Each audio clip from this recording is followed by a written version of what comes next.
Morning everyone. Good morning everyone. Topic चल रहा था हमारा ह्यूमन एक्सक्रीटरी सिस्टम, जिसमें आज हम बात करने वाले हैं फॉर्मेशन ऑफ यूरिन कि यूरिन का निर्माण कहाँ होता है और कैसे होता है, उसके बारे में डिस्कशन हम आज करने वाले हैं। तो सिंपली मैं आपसे डिस्कशन कर लूं कि यूरिन का फॉर्मेशन मेनली लीवर सेल्स में होता है, यानी कि जो यूरिन फॉर्म्ड होगा वो लीवर में होगा, लीवर सेल्स के थ्रू होगा। लेकिन जो फिल्ट्रेशन वाली प्रोसेस है वो किडनी के नेफ्रॉन में होती है। तो आज हम फॉर्मेशन ऑफ यूरिन, जो फिल्ट्रेशन प्रोसेस के बाद में जो यूरिन बनता है या फॉर्म्ड होता है, उसके बारे में हम डिस्कशन करने वाले हैं। तो टॉपिक हमारा है फॉर्मेशन ऑफ यूरिन कि यूरिन का निर्माण किस तरीके से होता है। तो गाइस, फॉर्मेशन ऑफ यूरिन में फर्स्ट पॉइंट हम देखते हैं कि urea formed in the liver. तो गाइस, सबसे पहले आपको ये ध्यान रखना है कि जो यूरिया है वो फॉर्म्ड कहां होगा, लीवर के अंदर। क्वेश्चन पूछ जाता है कि यूरिया कहां फॉर्म्ड होता है, वो लीवर के अंदर फॉर्म होता है। तो देखिए, urea formed in the liver cells is carried in the kidney. Guys, urea का फॉर्मेशन ऑफ यूरिन हम डिस्कशन कर रहे हैं। तो यूरिया का फॉर्म्ड होगा लीवर के अंदर, लीवर सेल्स उनको कहां पहुंचा देंगी, किडनी के अंदर पहुंचा देंगी। नेक्स्ट पॉइंट आपका फॉर्मेशन ऑफ यूरिन में है कि the blood with urea from liver. अब जो ब्लड है, यूरिया मिक्स्ड ब्लड कह सकते हैं हम, द ब्लड विद यूरिया, यानी कि यूरिया मिक्स्ड ब्लड जो है वो liver is stored in the post caval by hepatic vein. Hepatic vein जो है लीवर से उस ब्लड युक्त यानी कि मिक्स यूरिया ब्लड को हेपेटिक वेन पोस्ट केबल के अंदर लाके डाल देती है। गाइस, दो पॉइंट हमने पढ़े हैं, मैं एक बार इनको रिपीट कर लेता हूं कि यूरिया फॉर्म होता है लीवर में, लीवर सेल्स उनको कहां तक पहुंचा देती है, किडनी में पहुंचा देती है। सेकंड, ब्लड मिक्स जो यूरिया है वो लीवर से हेपेटिक वेन के द्वारा पोस्ट केबल में डाल दिया जाता है। थर्ड पॉइंट क्या है कि यूरिया इज सेपरेटेड, यानी कि यूरिया को ब्लड से सेपरेट करने के लिए क्या किया जाता है। देखिए कि urea is separated from the blood from post cable, this is called urine formation. यानी कि यूरिया को ब्लड से सेपरेट करने के लिए उसे पोस्ट केबल में डाल दिया जाता है, और those process are called urine formation. और वही प्रोसेस क्या कहलाती है, यूरिन फॉर्मेशन कहलाती है। यूरिन फॉर्मेशन के अंदर हमने 3 टॉपिक्स के बारे में डिस्कशन किया है। पहला पॉइंट हमने ये देखा था कि यूरिया फॉर्म कहां हो रहा है, लीवर में, और लीवर सेल उसे कहां लेके आ रही है, किडनी तक लेके आ रही है। सेकंड पॉइंट में हमने क्या बात की थी कि जो यूरिया है ब्लड के साथ में मिक्स रहता है और हेपेटिक वेन के द्वारा पोस्ट केबल के अंदर लाके डाल दिया जाता है। थर्ड पॉइंट हमारा था कि यूरिया को सेपरेट करने के लिए ब्लड से उसे पोस्ट केबल में डाल दिया जाता है, वही प्रोसेस यूरिन फॉर्मेशन कहलाती है। अब हम बात करते हैं कि यूरिन फॉर्मेशन फॉलोइंग स्टेप में होता है। तो फर्स्ट स्टेप है ultra filtration, second selective reabsorption, और थर्ड है सिक्रेशन। तो गाइस, जो यूरिन का फॉर्मेशन होगा वो 3 स्टेप्स में कंप्लीट होगा। तो फर्स्ट स्टेप है अल्ट्रा फिल्ट्रेशन। ध्यान देना गाइस, अल्ट्रा फिल्ट्रेशन की जो प्रोसेस है ओनली मेलपिगियन बॉडीज में होती है, because Malpighian bodies develop 2 part, first Bowman capsule and second glomerulus. तो गाइस, जो अल्ट्रा फिल्ट्रेशन वाली प्रोसेस है वो ओनली मेलपिगियन बॉडीज के अंदर कंप्लीट होती है। तो इसके बारे में डिस्कशन करने वाले हैं। तो फर्स्ट पॉइंट है ultra filtration, second selective reabsorption, और थर्ड सिक्रेशन। फर्स्ट बात करेंगे अल्ट्रा फिल्ट्रेशन की। तो गाइस, सबसे पहले हमें अल्ट्रा फिल्ट्रेशन को डिस्कस करने के लिए हम ड्रॉ के हिसाब से इसको डिस्कस करेंगे। यहां पर मैंने बोमन्स कैप्सूल को शो किया है, ये बोमन्स कैप्सूल है। ओके गाइस, बोमन्स कैप्सूल जो बॉल के शेप का होता है, बोमन्स कैप्सूल के अंदर ये मैंने ग्लोमेरुल्स को दिखा दिया है, और साथ में ग्लोमेरुल्स जो है फिल्ट्रेशन का प्रोसेस यहां पर होती है। ओके गाइस, इसे कहा जाता है एफरेंट आर्ट्रियोल,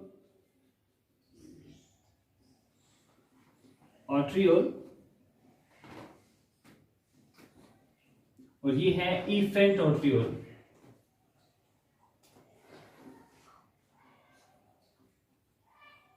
ओके गाइस, ये मैंने जो रिंग टाइप में दिखाया है ये ग्लोमेरुलस होते हैं, और ये बोमन कैप्सूल है, बोमन्स कैप्सूल।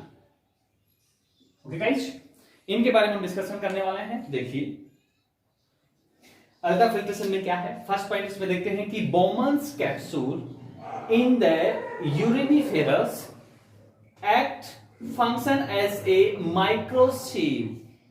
जो बोमन्स कैप्सूल है वो यूरिन का फिल्ट्रेशन जहां पर होता है एक नली के रूप में, जैसे छलनी आपने देखी है ना, छलनी जिसमें हम चाय को छानते हैं, तो बोमन्स कैप्सूल उसी छलनी की तरह होता है।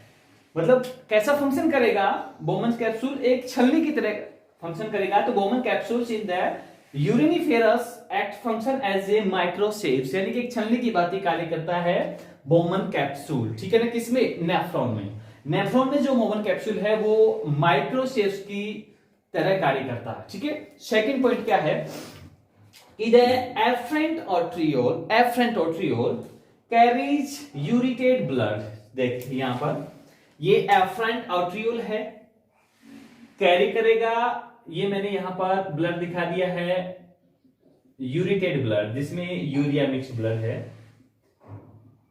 कंप्लीटली इस ग्लोमेरुल्स के अंदर मैंने इनको दिखाया है, और साथ में मैंने इनके अंदर ब्लैक से मिक्स ब्लड मैंने यहां पर इसको शो कर दिया है। अब गाइस हमें यहां पर नॉर्मली तरीके से कंसंट्रेशन के हिसाब से पढ़ना है।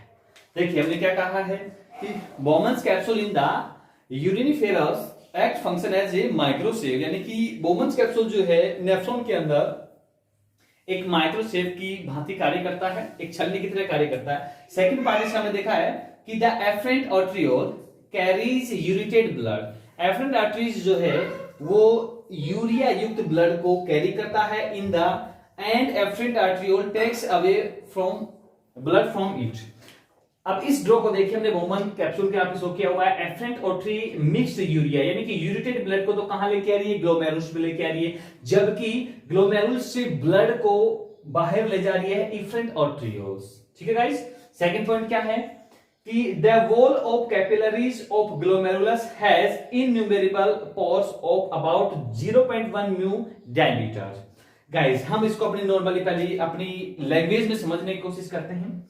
ये बोमन संपुट है, बोमन संपुट के अंदर सिचुएटेड होता है आपका ग्लोमेरुलस, यानी कि ये बोमन्स कैप्सूल है, और बोमन्स कैप्सूल के अंदर सिचुएटेड होता है ग्लोमेरुलस। अब क्या होगा, फिल्ट्रेशन वाली अल्ट्रा फिल्ट्रेशन वाली प्रोसेस हम देखते हैं। तो एफरेंट आर्ट्रियोल जो है यूरिटेड ब्लड को ग्लोमेरुल्स में लाती है, तो एफरेंट आर्टरी के अंदर उस समय प्रेशर होता है 70 mmHg। ये प्रेशर होता है किसका? एफरेंट आर्ट्रियोल का, और इस प्रेशर को कहा जाता है GHP। इसका नाम है GHP, यानी इसको फुल फॉर्म क्या होगा? ग्लोमेरुलर हाइड्रोस्टेटिक प्रेशर, यानी कि 70 mmHg प्रेशर होता है। आर्ट्रियोल जो एफरेंट आर्ट्रियल है, जो यूरिटेड ब्लड को कहां लेके आ रही है? ग्लोमेरुल्स के अंदर लेके आ रही है। अब यहां पर ग्लोमेरुल्स में क्या होता है? फिल्टर्ड होते हैं, क्या? प्लाज्मा फिल्टर होता है। लेकिन फिल्टर होने के लिए क्या इसमें प्रेजेंट होगा? तो ग्लोमेरुल्स में मैनी माइक्रोविलीज प्रेजेंट होती हैं। माइक्रोविलीज, ठीक है गाइस, माइक्रोविलीज मतलब पोर्स, मैनी पोर्स इसके अंदर प्रेजेंट होते हैं। इन पोर्स से प्लाज्मा जो है फिल्टर होता रहता है। प्लाज्मा में जो मटेरियल है वो फिल्टर होते रहते हैं और बोमन कैप्सूल में आके स्टोर होने लगते हैं। गाइस अब इस ग्लोमेरुल्स से फिल्टर होंगे प्लाज्मा, तो कहां पर आकर स्टोर होंगे? बोमन कैप्सूल के अंदर। यहां बोमन कैप्सूल के अंदर प्लाज्मा स्टोर होने लगता है। तो गाइस देखिए, एफरेंट आर्टरी जब यूरिटेड ब्लड लेके आ रही थी तो उसका प्रेशर कितना है 70 mm, जिसे हमने जीएचपी कहा है, glomerular hydrostatic pressure. Okay guys. Second, अब यहां पर ग्लोमेरुल्स में वो प्लाज्मा फिल्टर हो रहा है। अब ब्लड के अंदर यूरिया भी है, प्लाज्मा भी है, ब्लड कार्पसेस भी है, ब्लड प्रोटीन्स भी हैं, कोलाइडी मिक्स सॉल्यूशन भी है, सभी चीजें हैं, लेकिन इस ग्लोमेरुल्स में फिल्टर्ड होंगे ओनली प्लाज्मा, और प्लाज्मा में जो सब्सटेंस हैं वो ग्लोमेरुल्स में फिल्टर होके इस बोमेन्स कैप्सूल में आके स्टोर हो जाते हैं। अब गाइस यहां पर देखना कि अब प्लाज्मा फिल्टर होके बोमन कैप्सूल में चला गया है। अब अपने एफरेंट आर्टरी या ग्लोमेरुल्स में शेष क्या बचा है? शेष बचा है blood protein. Okay guys, blood corpuscles, दो चीजें तो ये बची हैं, और थर्ड चीज क्या बचा है? ब्लड सोल्यूबल कॉलोइड्स इसके अंदर बचे हुए हैं। अब क्या होगा कि जो ब्लड सोल्यूबल कॉलोइड्स जो बचे हैं वो एक प्रेशर क्रिएट करते हैं किसके अंदर?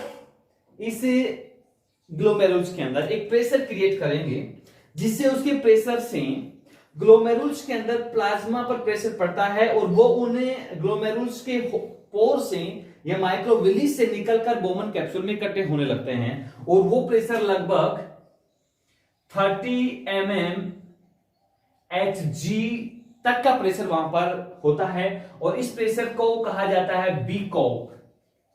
बीकॉप गाइस, ध्यान रखना, बीकॉप। बीकॉप का फुल फॉर्म है blood colloid osmotic pressure. Blood colloid osmotic pressure यहां पर क्रिएट होता है किसके द्वारा? ब्लड सोल्यूबल कोलाइड्स के द्वारा यहां पर प्रेशर क्रिएट होगा, और उस यूरेटेड ब्लड के अंदर प्लाज्मा माइक्रोविली या पोर्स से होता हुआ बोमन्स कैप्सूल में इकट्ठा होने लगता है। ओके गाइस, टू प्रेशर हमें यहां पर समझ में आ गए होंगे कि एफरेंट आर्टरियल जो यूरेटेड ब्लड लेके आ रही है उस समय प्रेशर क्रिएट कितना हो रहा है? 70 mm, जिसे जीएचपी प्रेशर कहते हैं। और जब जो अपना बीकॉप जो प्रेशर लगा रहा है, यानी कि कोलाइड्स जो प्रेशर लगा रहे हैं जिससे प्लाज्मा फिल्टर हो रहा है ग्लोमेरुल्स में, वो प्रेशर कितना लग रहा है? 30 mm Hg। अब थर्ड बात करते हैं कि अब जो प्लाज्मा है वो स्टोर कहां हो गया है? इस बोमन्स कैप्सूल के अंदर।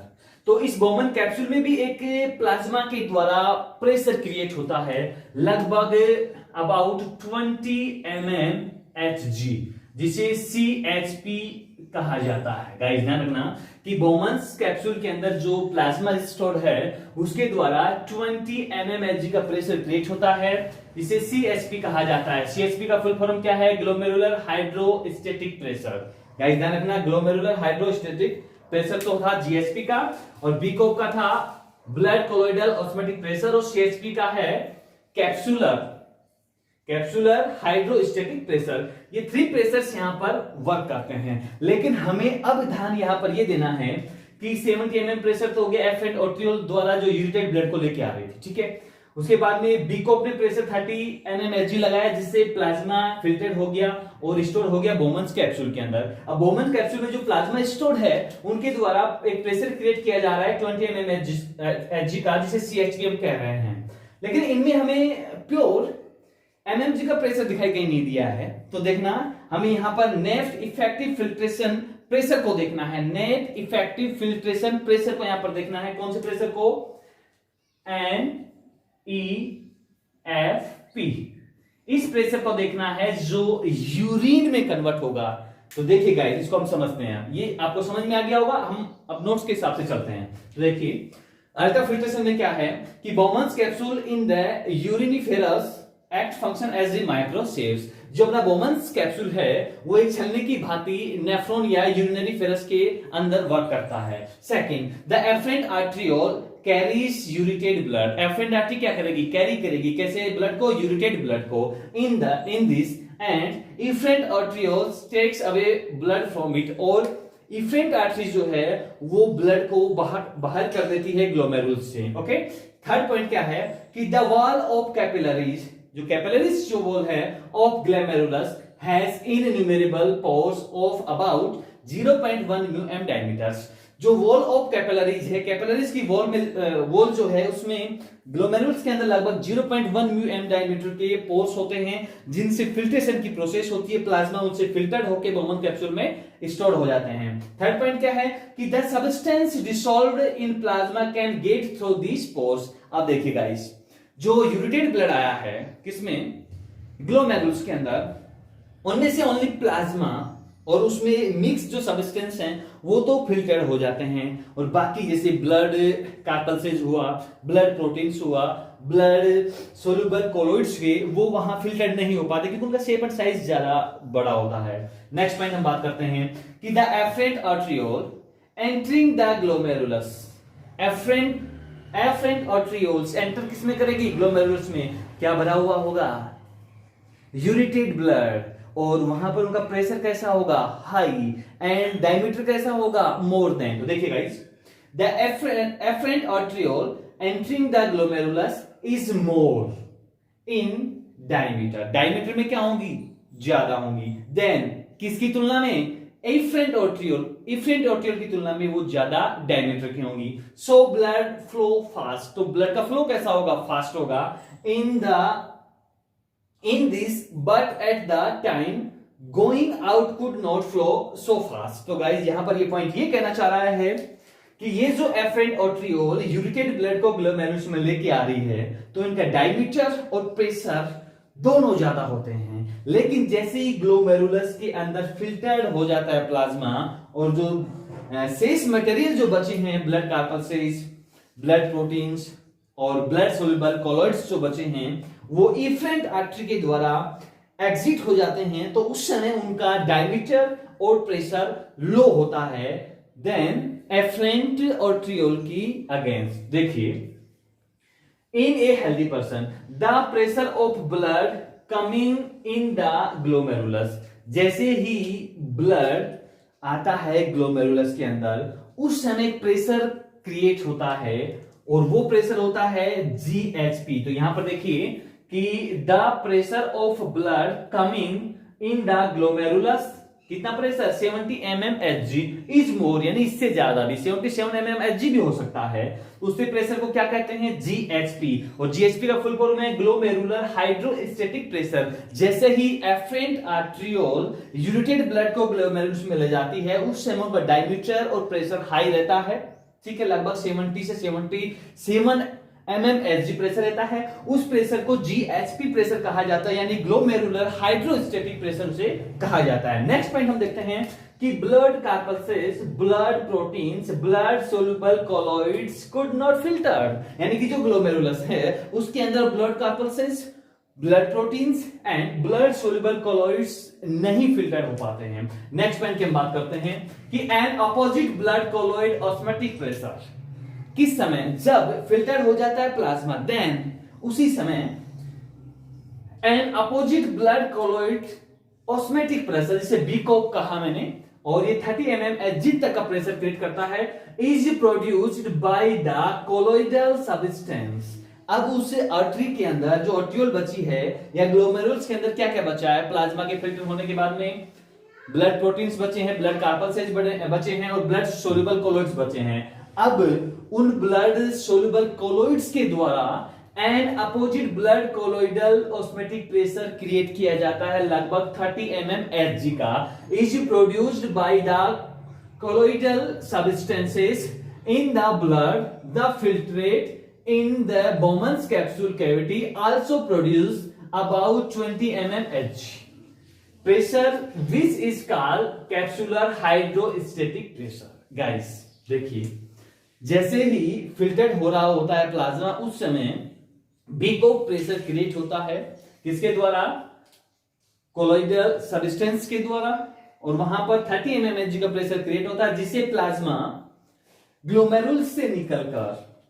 बोमन्स कैप्सूल में स्टोर हो जाता है, और उस समय उसका प्रेशर होता है 20 mmHg, जिसे CHP कहा जाता है, यानी कैप्सूलर हाइड्रोस्टेटिक प्रेशर कहा जाता है। अब नेक्स्ट पॉइंट की हम बात करते हैं कि thus the net effective filtration pressure, यानी कि फिल्ट्रेशन के बाद नेट इफेक्टिव फिल्ट्रेशन प्रेशर कितना होगा नॉर्मल कंडीशन में। देखिए कि thus the net effective filtration pressure, जिसे NEFP कहा जाता है, on the glomerulus fluid is about 20 mmHg। कितना होता है नेट इफेक्टिव फिल्ट्रेशन प्रेशर? देखिए हम सिंपल तरीके से समझते हैं।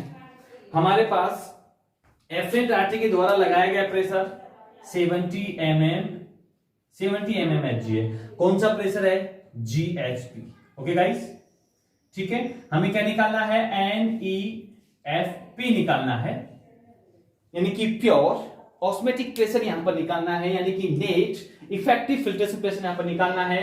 तो हमें सबसे ज्यादा जो एफरेंट ऑर्टरी का प्रेशर है 70 mmHg, उसमें से डिवाइड कर देंगे, यानी कि सब्ट्रैक्ट कर देंगे, उसके अंदर से माइनस कर देंगे कितना। अब देखिए बीकोप प्रेशर कितना है 30 mmHg और CHP कितना है 20 mmHg। इन दोनों को ऐड करके 70 में से हम माइनस कर देंगे तो 70 माइनस 50 यानी कि 20 mmHg का नेट इफेक्टिव फिल्ट्रेशन प्रेशर हमारे बोमन्स कैप्सूल के अंदर हमें प्राप्त हो जाएगा। तो गाइस देखिए आगे कि thus the net effective filtration pressure on the glomerulus fluid is about 20 mmHg होता है, ठीक है। नेट इफेक्टिव जो प्रेशर है कितना होगा 20 mmHg, which works and the fluid plasma excretory substance remain moving in the cavity of Bowman's capsule, और वो धीरे धीरे Bowman's capsule में आके स्टोर होने लगते हैं। तो गाइस नॉर्मली आपके यहां तक समझ में आ गया होगा, लेकिन मैं अब एक इंटरेस्टिंग क्वेश्चन की बात करता हूं कि ग्लोमेरुलर फिल्टर क्या है, ग्लोमेरुलर फिल्टर क्या है या ग्लोमेरुलर फिल्ट्रेट क्या है।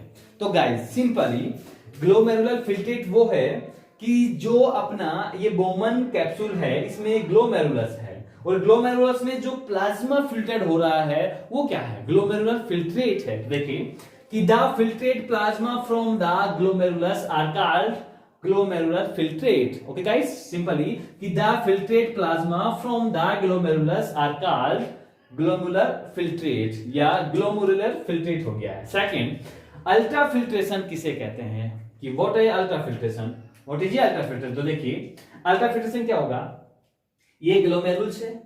ओके गाइस, अब ग्लोमेरुल्स के अंदर एक्सक्रीटरी सब्सटेंस होंगे और एनी यूटिलाइजिंग सब्सटेंस जो हैं वो फिल्टर्ड होके बोमन्स कैप्सूल में जो इकट्ठे होंगे उन्हें अल्ट्रा फिल्ट्रेशन कहते हैं। गाइस रिमेन कि ग्लोमेरुलस से जो एक्सक्रीटरी सब्सटेंस हैं उनके साथ में यूटिलाइजिंग जो सब्सटेंस है उनका फिल्टर्ड होके बोमन कैप्सूल में स्टोर होने वाली प्रोसेस क्या कहलाती है, अल्ट्रा फिल्ट्रेशन। तो देखिए guys, the process of filtration from the wall of blood capillaries of glomerulus of excretory and other utilizable substance is now as ultra filtration. तो गाइस समझ में आ गया होगा कि ग्लोमेरुल्स के अंदर एक्सक्रीटरी जो सब्सटेंस है उनके साथ साथ में उधर जो यूटिलाइजेबल सब्सटेंस है उनका फिल्टर्ड होकर बोमन्स कैप्सूल में स्टोर होना